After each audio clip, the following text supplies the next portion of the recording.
Welcome back to another episode of Better Than I Found It, the podcast all things college golf. You're listening to Mike McGraw, the men's golf coach at Baylor University. Today's guest on Better Than I Found It is University of Tennessee head men's golf coach Brennan Webb. Now in his 8th year in Knoxville, Brennan has brought the Vols to new heights, and his team has been at La Costa for the last 2 NCAA championships. His resume also includes a stint as assistant coach for legendary Georgia Tech coach Bruce Hepler. A terrific young coach with a ton of coaching wisdom. Enjoy the listening.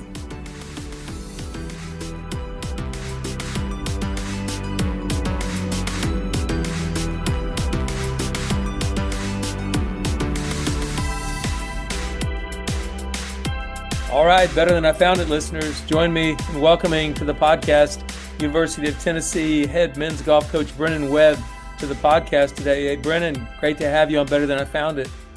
Coach, really looking forward to it. Thanks for inviting me. Absolutely. You know, I've tried to get as many coaches at all levels in college golf on this podcast, and I was looking at it recently and thought, you know, I was going through my geography, you know, just kind of thinking about who I'm missing, and I thought I haven't had Brennan on here, and you know, you and I go back quite a ways. I can remember you being an assistant at South Florida a bunch of years ago. Yeah, that was a long time ago, but I certainly remember meeting you and, picking your brain on trying to, get a job like the one I've got now at Tennessee. So obviously you had some good answers for me. Well, I hope so. I know you've had a pretty good path along the way, but before we get into like your career, your philosophy, your coaching philosophy, all that, it's Christmas break. This is a big time for certainly our players. My guys are finishing up finals as we speak. What do you have planned over the break? I mean, it's always a good time for coaches to take a break too. Yeah, just trying to smash as much family time into November and December as I possibly can. We've got a special birthday that just happened on Wednesday. My oldest daughter, Nala, turned 16. So she is asked that we go to New York City for Christmas as part of her Sweet 16 birthday present. So that's what we're going to do this year for the very first time. Head up there and see if we can handle the cold. What will you be doing up there? What are the big activities? Going to the Metropolitan Museum, all that kind of stuff? We are doing all of that. We've had a family group chat on Instagram for the last couple months that must have 4,000 posts on there. So I think at some point between now and the time we leave, we're going to have to audit that family thread and figure out exactly what we are going to do. But we do have some definitely lockdown plans. We're going to go to the Rockettes the day before Christmas, so that will be fun. And a couple restaurants we have some reservations for that the girls have been looking forward to. So just looking forward to being with them and enjoying a special time around a special time of year. Well, that's great that you can do that and certainly celebrate your daughter's 16th birthday. Big time deal there. So you won't be going to the Liberty Mutual Music City Bowl against Illinois on December 30th. I am going to miss the bowl. It is something that we do. We try to incorporate as many times to go see the other teams on the road. And Tennessee has done an amazing job giving us the opportunity to go to a lot of great bowl games the last couple of years and look after our hotel rooms and flights and provide us with a lot of great experiences. But unfortunately, I'm going to choose family over the bowl game this year. That makes sense. A little recruiting, maybe the Junior Orange Bowl after the first? Yeah, I always find that Junior Orange Bowl start of January. That's a great place to go recruit. Great weather and great players.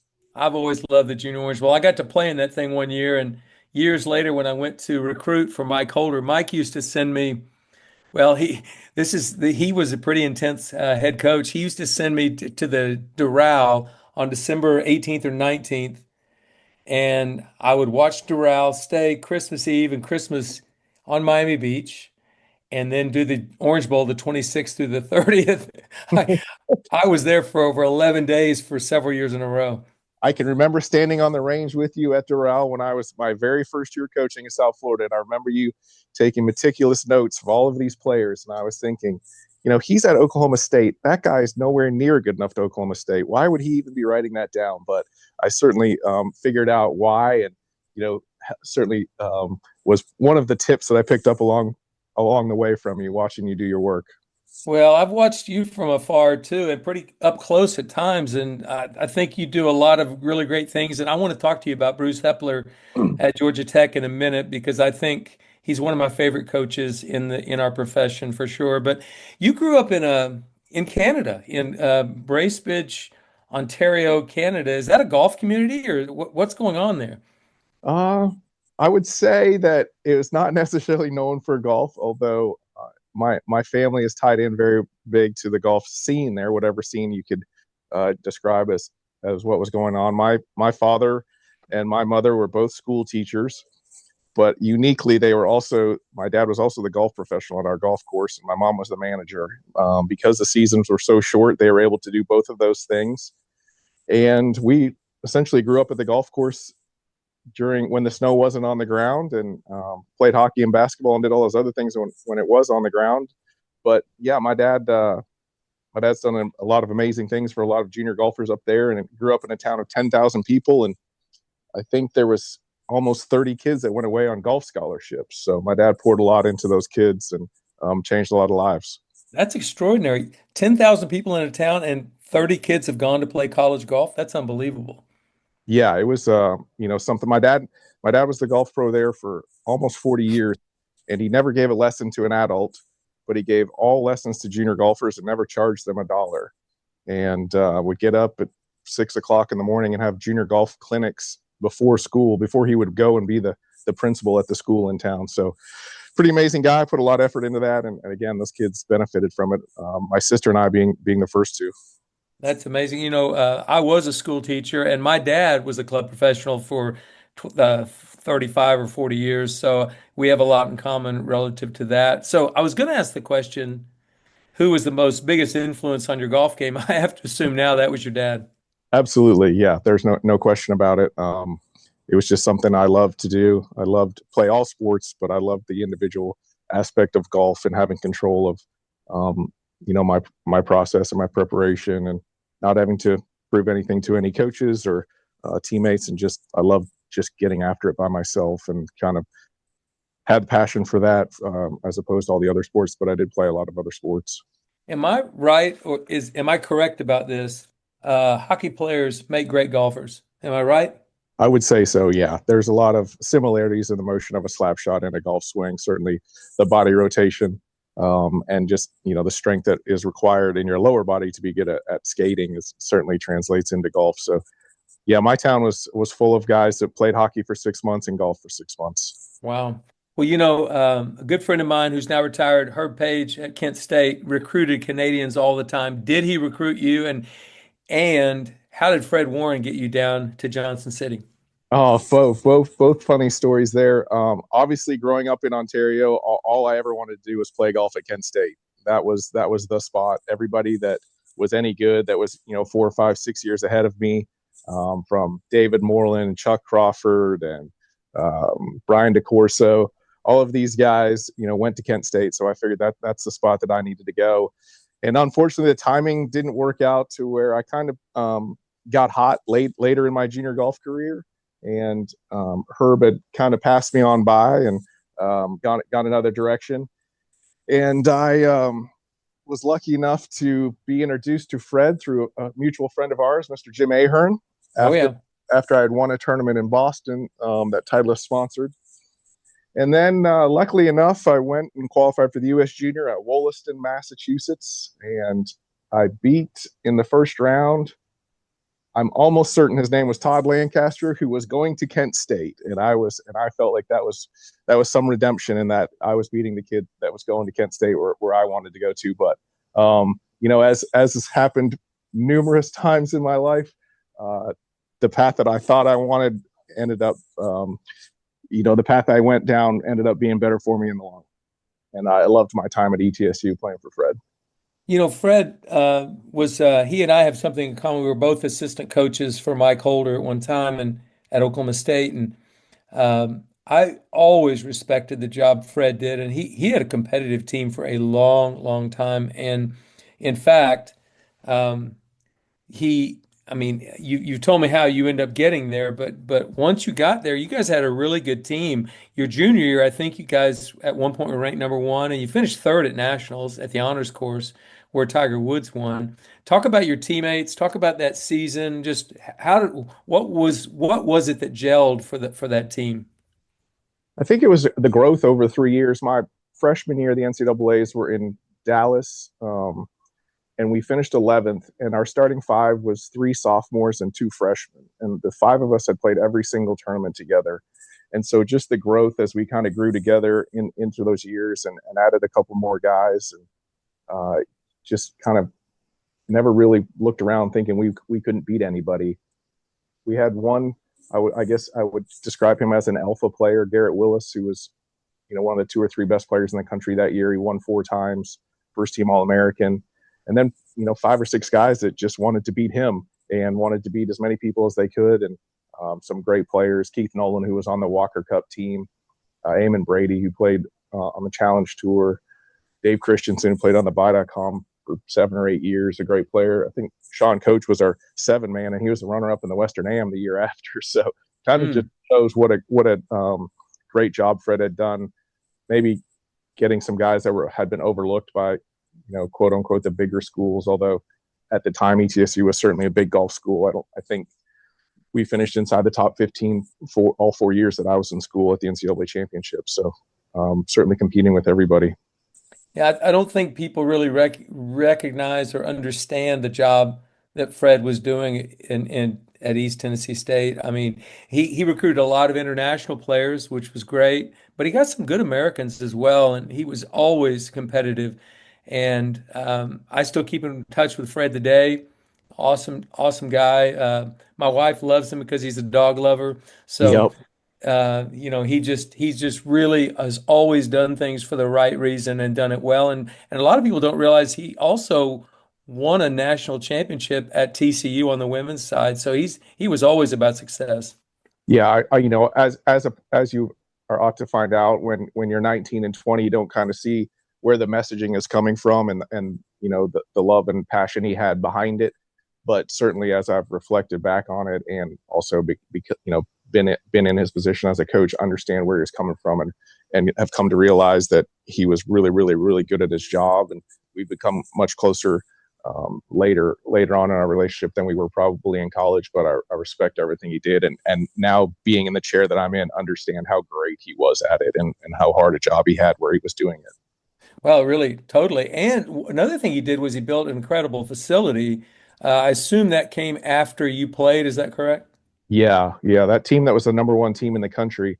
I tell this story all the time. We practiced on the intramural field and had to take about 40 swings in the high grass to get it down to the dirt to where we could hit balls off the dirt to understand what our Titleist mulattoes were doing back then. So, we all have fancy facilities and understand that, but I tell that story a lot, that it's not necessarily the facilities that will determine the success.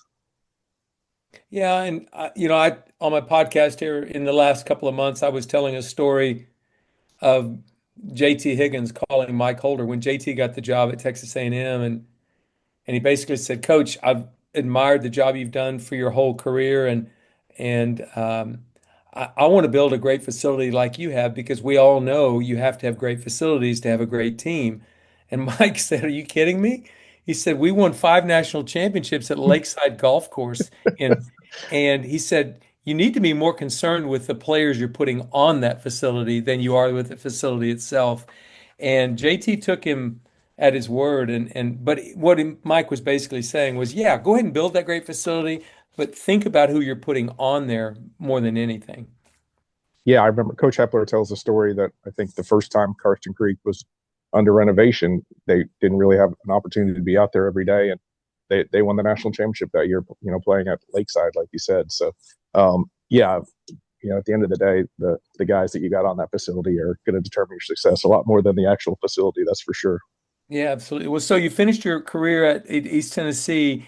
I didn't realize this until I did a little research, but you had a longer pro golf career than I even thought. You played for quite a while, didn't you?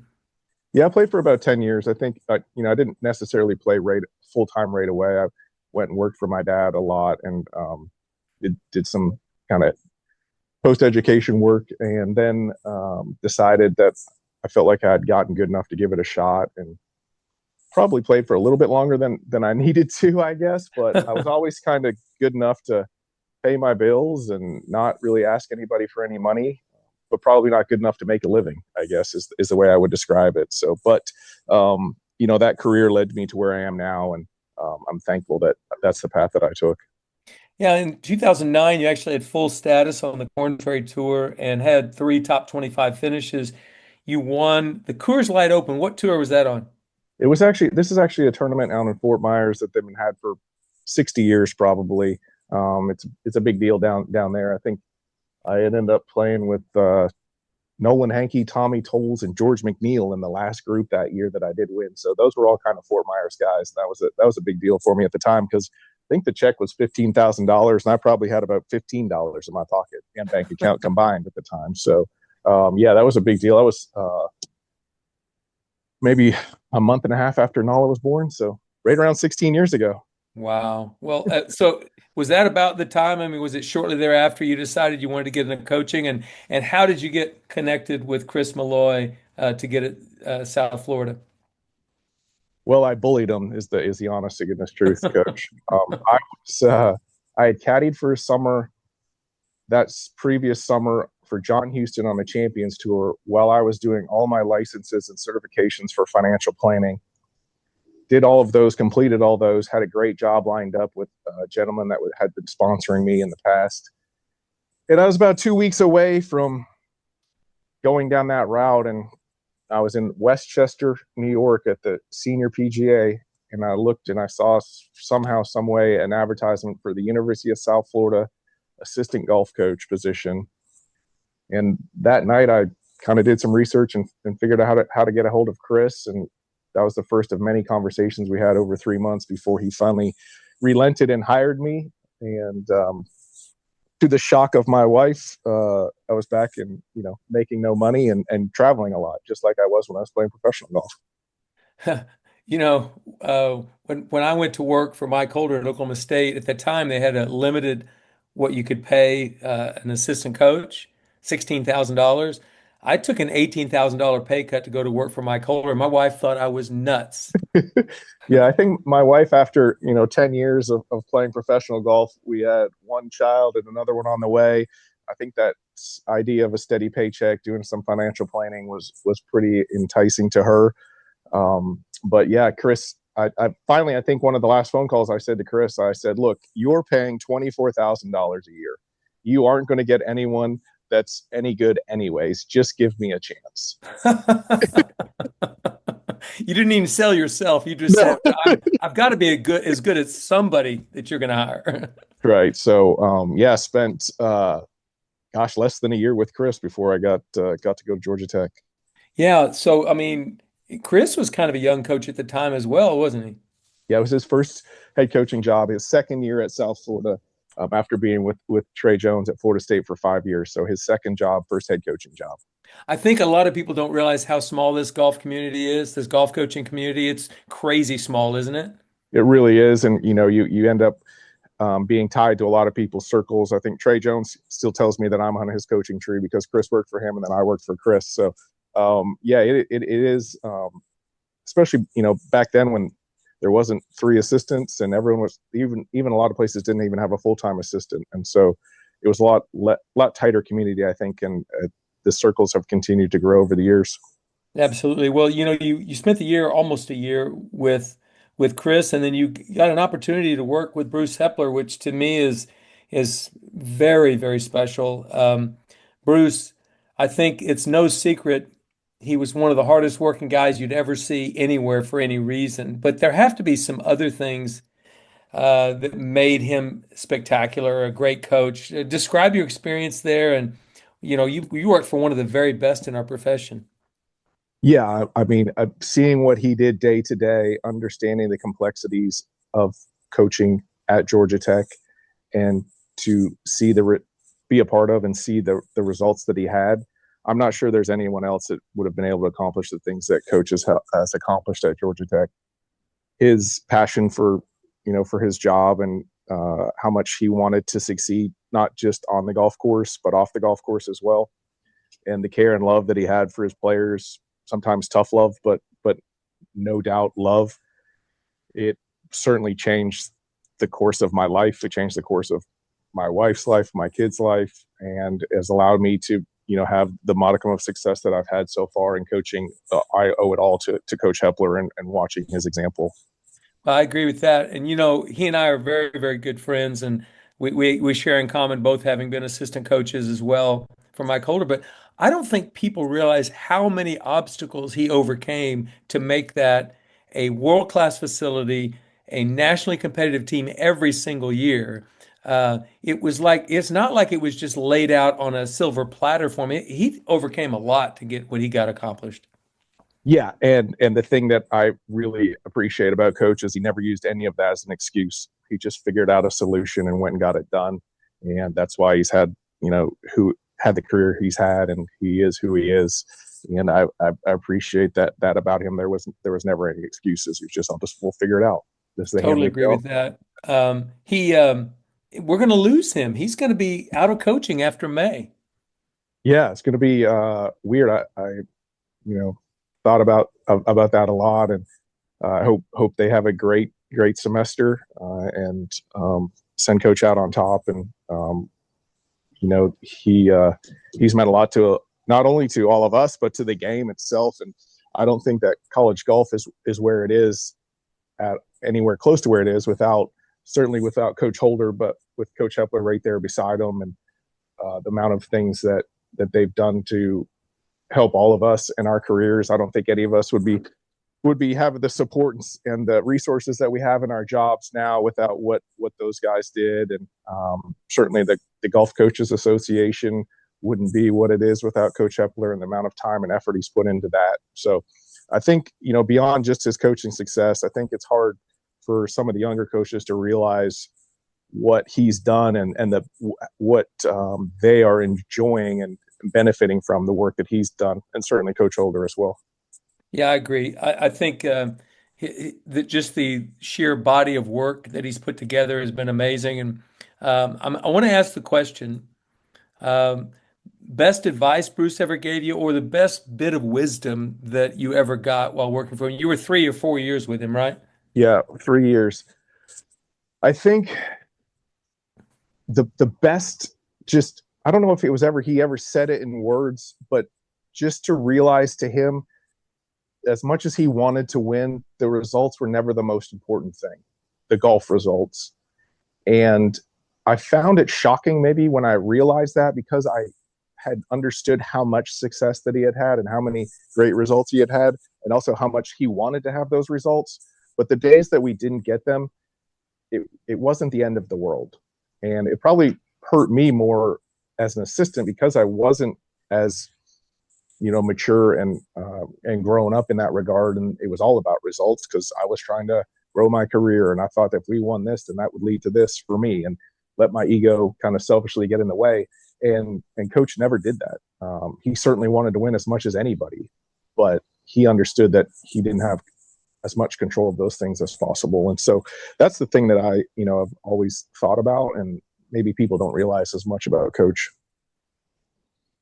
Yeah, I agree with that. I look at the amount of work he put into it, and I watched you do the same thing when you worked for him. I felt like I did the same thing when I worked for Mike Holder. I don't know. I think I would have been that hard of a worker if had I not worked for Mike Holder, and I think you probably would have been had you not worked for Bruce. But don't you think it helped working for a guy that had such high expectations? Absolutely. I think that he set me on the course that I'm on now, and those lessons that I learned, obviously I felt like I'd been a hard worker my whole life in any endeavor that I'd gone through, learning from my parents, but to see Coach do it and to understand, what hard work looked like in this profession, and to be able to translate that work ethic into it, it certainly was because of what Coach Hepler was able to show me just through his example every day. After your 3 years with Bruce, you got your first head coaching position at Middle Tennessee. So you went from like the top of the top to sort of a mid-major situation. Had a good program there for sure, but how did you handle being at Middle Tennessee? What did you change recruiting wise? Did anything change, or were you? How did you look at that situation? Yeah, I think I had someone tell me a long time ago, wherever you are, be all there. And people used to always say to me, well, how do how do you put all this time in and effort into Middle Tennessee when, you know, we all think you're probably going to move on to somewhere bigger? And I would just say, wherever you are, be all there. And I just adapted to what that situation was and used whatever skill set I had to fit that situation the best it could. And again, going back to Coach Hepler, no excuses. And there was just no excuses. I felt like there was no reason why Middle Tennessee State couldn't be a great golf program.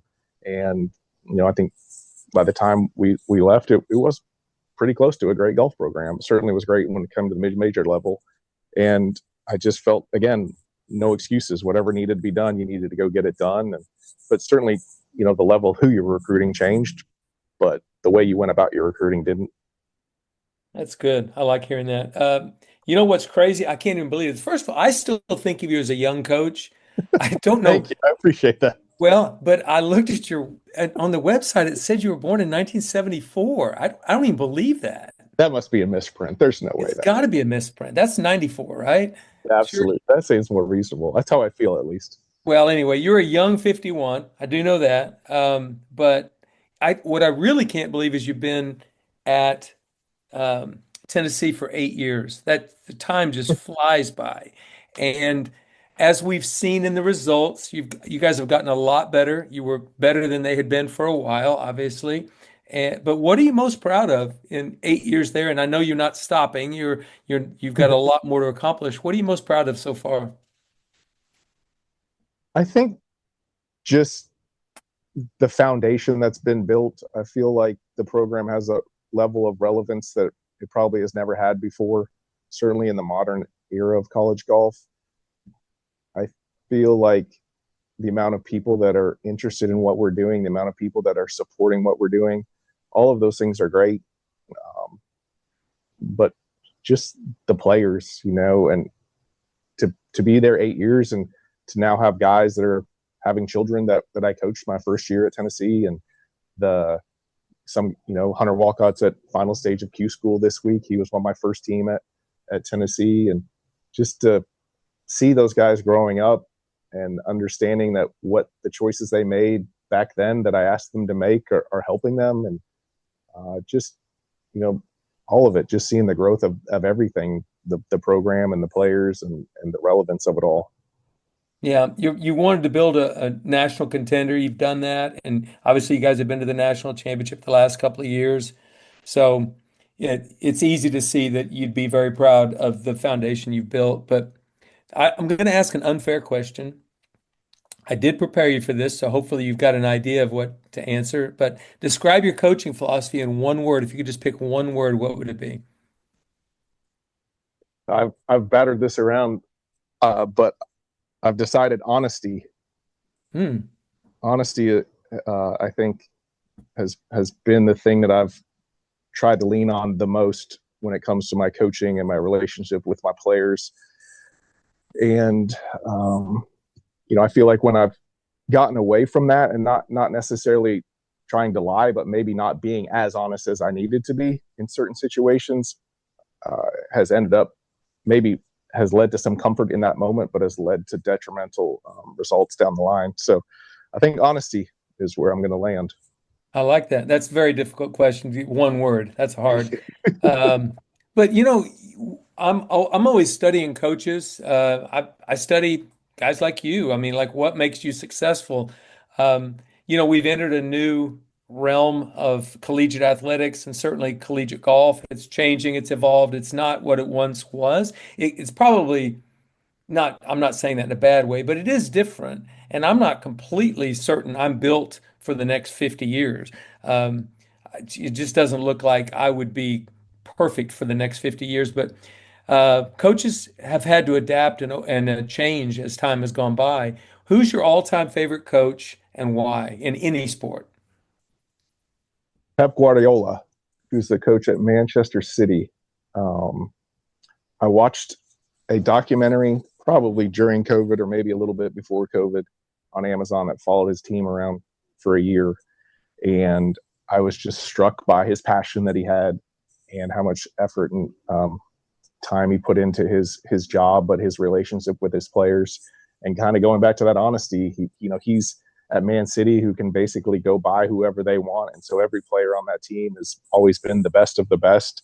And there were some hard, difficult conversations that he had to have with guys that have probably never been on the receiving end of that before. And just watching him kind of go through that season, the ups and the downs, it's led me to study him a lot. I read all of his books and any book that's written on him, and continue to learn a little bit more each time. Wow. I love that. I don't know much about him. I'm probably what's the best book about him or by him? There's a book that just came out called Pep that's the behind the scenes and kind of follows him from the start of his journey at Man City through to present day now. That's really good. I'll get it for you, Coach. Please do. I mean, at least just get me where I can find it. Much about it that I just gave it to my new assistant coach for Christmas. I love it. Does he know that? Yes, we've had our Christmas party opening. So who is your assistant coach? Well, I have an assistant coach who is Reese Britt, and then my associate head coach is Derek Ernst. They're both on their first year. Well, I guess Derek was the second assistant last year at Oklahoma State. Yeah, but I know Derek. Yeah, one on tour a few years ago at Wells Fargo and Quail Hollow, in North Carolina. Yep. And so been an incredible asset to the team already for sure. Oh, absolutely, yeah. Biggest challenge facing our profession, what do you think it is over, let's say, the next 10 years? And do you have a solution that might help that challenge? I think to maintain relevance, for one, in the present landscape of college sports, I think, we're in danger with the money being funneled towards the athletes in football and basketball and having to pay for that, which I understand that they're the ones that bring in all the money. But I think that we're gonna have to continue to have relevance and provide value to our universities, to our athletic departments, to our boosters, and find ways to go about doing that. I think that there's certainly the people that are on the inside understand the value that we bring and why we should be able to maintain the level we are at. But I think that we need to prove that to the people that are going to be deciding where the money goes. And I think there's several kind of new ways that we need to go about doing that. Well, I mean, one of those would be fundraising in a big way. And all the CEOs of major companies play golf pretty much. So, and a bunch of influential alumnus at schools play golf. So, I've always believed that, and I learned this from Mike Holder, that if you want to make sure you don't have to stand around with your hand out waiting for somebody to put money in your hand, as far as the university is concerned, that you go out and you find people that understand your vision for the program and you go and raise it. And I know you've been able to raise some money there, but you want to remain relevant, and I know that's going to be more and more challenging for us. Absolutely, and I do. I think we have all that have fundraised at the level that we've been able to fundraise at understand that, but eventually that money's going to go away in some regards, and so we have to continue to do a good job of that, but just continue to tell our story and tell the story of college golf and why it is important. Yeah, I agree completely. Best change since when you played college golf at East Tennessee in the 90s. What's the best change or innovation in college golf? Without a doubt, the ranking system. I think when I played, it was the committee decided where you went. There wasn't an opportunity to play a lot of different teams, and to have, we were, I think, Region 3 North. You probably know better than I am, but you're having to rely on guys sitting around a room deciding if you get to go to the regionals or not. And so to be able to, find out every Wednesday where you stand and know everyone, feel like everyone's getting a fair shot, especially with the 500 rule now. I think that definitely has been the biggest and best change for sure. There's 100 of them. Certainly college golf is in an unbelievable position compared to when I was in college, but I think that's the one that changed things for sure. I like it. Yeah, I definitely think it's better than the days when they just picked what teams got to go to the national championship and there wasn't even a regional. Now, there was a regional when you were playing, but to get invited to the regional, you had to do it on somebody's in a closed room. That's right. Yeah. So, okay, well, let's talk about we're in the off season here, but we just had a signing period where we signed. I was able to sign 3 players. How many players did you sign in the fall signing? I signed 2 players. Can you tell me who they are? We signed Tyler Watts, who's from Huntsville, Alabama. Pretty excited about what he's going to bring to the table next year. He was the winner of the Elite Am Series this year, won the Sonny Hanna Amateur. He's made the cut a couple events this fall on the PGA Tour in Napa Valley and in Bermuda. Yep. Member of the Junior President's Cup team last year and first team AJJ All-American the last couple of years. So I think up there with maybe Caleb Surratt is the best recruit that I've ever been able to get. And then Penson Badgett from North Carolina. Penson's also a Junior President's Cup team member, won 4 times on the AJJ over the last couple summers, including the Rolex at Bethpage. Second team AJJ All-American, I think, this year, and a first team last year. And an unbelievable high school basketball player, which I enjoyed getting to watch him play a game. So, yeah, it's been, I think, without a doubt, the best class that we've ever had here, and certainly very excited to get both of those guys here on campus. I think they're both going to make an immediate impact. That's fantastic. I knew about Tyler. I didn't know about Penton. That's pretty amazing. Speaking of Penton, he's an athlete. Are you kind of in recruiting? Do you look at athletes first? I know we have to look at rankings and what kind of players they are, but athletes, it's pretty nice to have an athlete on your team.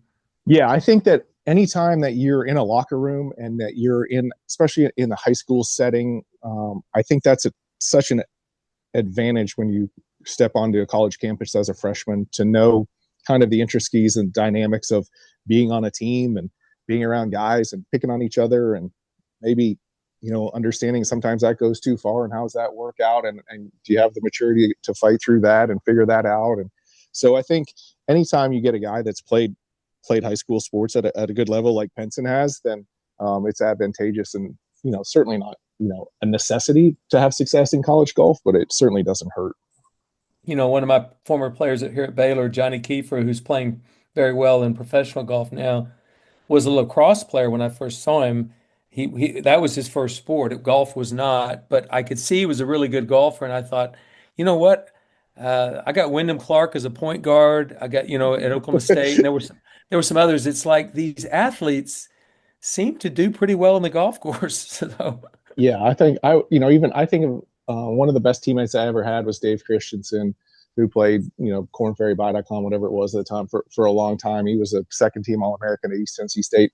We played really high level high school hockey, and he just kind of had that, I don't know, just when he was interacting with his teammates, he was just on another level of, he understood everything and could read people. And I think it's an amazing thing to be able to do and fit into a group and bring a group together. Yeah, I totally agree. And an athlete, we have a hard time coaching 9 individuals that are all successful in their individual world, but to bring them together as a team is another thing. So the more athletes you have on there that have played on teams, probably the better off you are as a coach. Absolutely. I think if you can get those guys that are doing the leading and not having to do it, then you're going to be in a much better place for sure. Absolutely. Listen, I've got a speed round planned for you, which I haven't done in quite a while. But before we get to that, talk about your spring schedule. Where are you all playing this spring? We're going to start in Puerto Rico, which is kind of our traditional starting spot. It's always nice to get down there. We get down there a day early and get an extra practice round in. And it's at a great golf course where they play the PGA Tour event. The resort is right there. So always a great place to kind of start. And we eat all our meals together right there on the resort, spend a lot of time on the beach and hanging out at the pools. A really good way to start the spring. And then we head to Cabo for the Cabo Collegiate, which is obviously an incredible place, incredible field, a great golf course, and just a great college tournament. And yeah, we'll see you guys there. That'll be fun again. Yeah, BA does such a great job down there, and obviously the accommodations are great. And so pretty good start to the year with those two. And then we go to Palma Valley. It's just outside of San Diego during our spring break, which has been good. We get to go see the equipment manufacturers. The guys get dialed in on their clubs, and then head over to Palma Valley, which is last year was a great field, a really good golf course. And Jason's done a great job there getting that tournament to top level. And then we're going to Mason Rudolph in Nashville, which is always fun to be over there with Coach Limbaugh. And get to play with the Commodores on their home course. And obviously they're, a great team year in and year out. And it's always a great test to be with those guys. And then we head up to Charlottesville to play in the Louis Chautauqua Invitational that Coach Sargent hosts. Louis was a close personal friend of mine. We were traveling together on the Canadian tour, and he contracted viral meningitis and passed away when we were in Edmonton. And so it's a special tournament for me to be able to go up there and be with some of Lewis's college teammates that I was friends with back then. And so it's really a cool spot. Great. Birdwood is an unbelievable resort and golf course. And Coach Sargent's got a great spot up there. So it's a great place to end the regular season before we get after it at the SEC tournament. Yeah, SECs, what a great place. Sea Island, what a great place. Fantastic. Yeah. They do a great job hosting. It's a great place to have kind of our traditional championship. Nice spring schedule you put together there. Yeah, we're looking forward to it. I think, I've been very excited with the choices and the decisions the guys have made since our fall season ended. And I'm really optimistic about what we're going to bring to the table here this spring. So, well, I wish you the best of luck on that. Now, something I didn't prepare you for, the speed round. You haven't done this in a while. You said you had heard some of these early in my podcast career. So here we go. You ready? I'm ready. George Strait or Luke Bryan? George Strait. Attaboy. Chipotle or Chick-fil-A after the round? Chick-fil-A. Chick-fil-A? Okay. Yes. Remember the Titans or Shawshank Redemption? Ooh, two of the best. I'm going to go Shawshank. Okay. I was going to go Remember the Titans. Okay. Favorite NHL team? Tampa Bay Lightning. Met my wife there. Okay. That's a good answer. Good answer. Favorite NFL team? Buffalo Bills.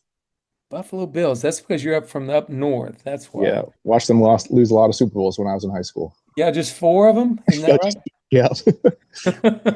If you hadn't become a golfer, what would you be?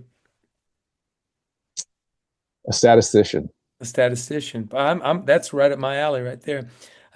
Best golf purchase you've ever made under $50? Hand warmers. Gosh, kids nowadays have no idea how valuable hand warmers were back in the day. Favorite course you have played? Augusta National. Okay. Favorite course you never have played but would love to someday? Pine Valley. Oh, gosh, that's mine. That's actually number 1 on my list of courses I haven't played. How many holes in one for you? 7. Darn, I have 6. Okay. And I'm not playing much golf. I'm not going to catch you. Favorite pro golfer and why? Rory McIlroy. I just love his vibe. I love his confidence. I love his golf swing. I love how he handles himself on and off the golf course. And he signed a letter of intent to go to East Tennessee State. He did. Fred Warren has the greatest letter of intent of a guy that never played college golf in history. All right, dream foursome, you and 3 others. If you can't make it a foursome, make it a fivesome. Who you got?